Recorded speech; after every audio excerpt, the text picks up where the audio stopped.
Namaskar and good evening to you, ladies and gentlemen. Today, our topic is where we are in this world, in this life, where we stand, and what exactly is our status. So, with your kind permission, I will take a little while from your very busy schedule, very busy life, to try and explain to you as to where we are, in this world, in this life. Just imagine we are sitting on a top of a ball called Earth. This Earth is about, let us say, 40 or 1,000 kilometers in diameter. This diameter is the bigger diameter, that means the equator part of the Earth. And this Earth is spinning around itself at about 1,700 kilometers per hour. And then this ball itself is going around, moving around the sun at about 30 kilometers per second. And our solar system is orbiting the galaxy at about 200 kilometers per second.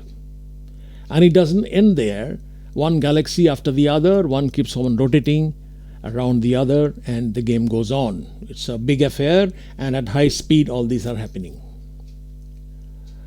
And all these seem to be, kind of a dream to listen to.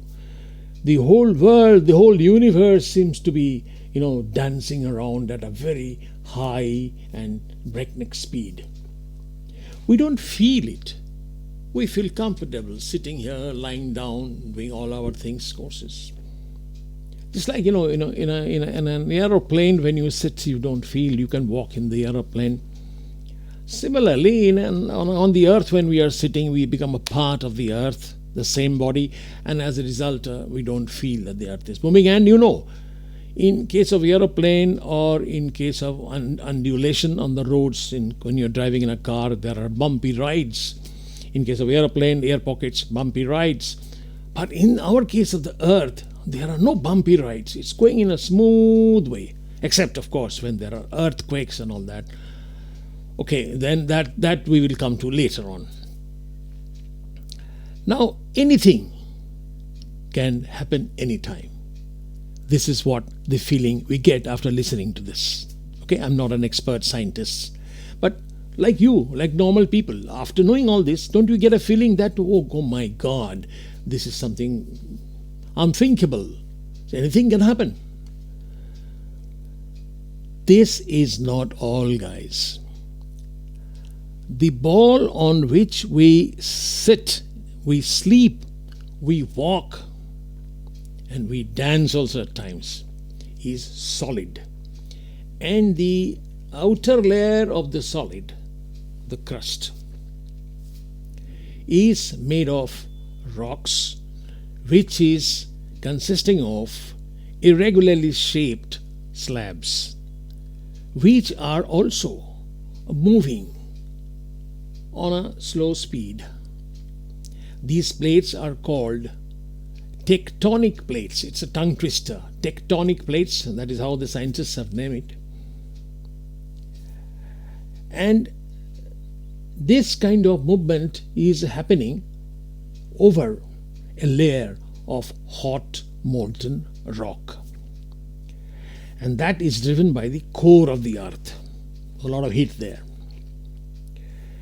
When the stress of rubbing between the plates, it increases the limit of the friction, then there is a shaking. There's a movement of plates. These movement of plates, these tectonic plates, this is what results into earthquakes or formation of mountains or volcanoes and so on. Scientists have studied and have defined seismic zones of 1 to 6.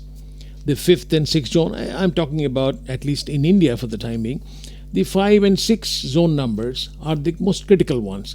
Even 2, 3, 4 are also important, and we have to be careful about there. But 5 and 6 is very critical. So this is dynamic. The situation changes and it is getting bad to worse by the day.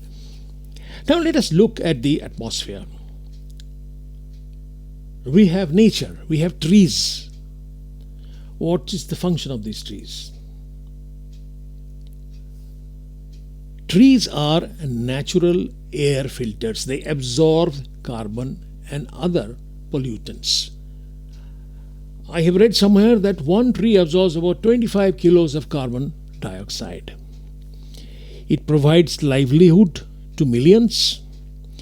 Stresses and anxiety are also absorbed by the trees. We go and walk in a park, we go to a jungle and we enjoy, see the birds singing and all that.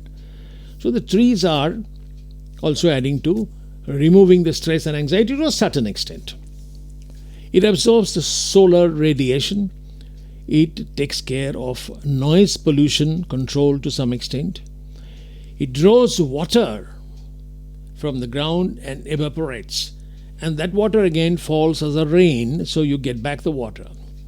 This helps in, the quality of the soil, maintaining the quality of the soil, and of course also agriculture thereby. Now we will see what are our contributions. This is something which I have talked about the situation of the earth, below the earth, and also the trees and all that. Now, what contribution we human beings are making? Let's look at the next video to understand that. Till such time, bye.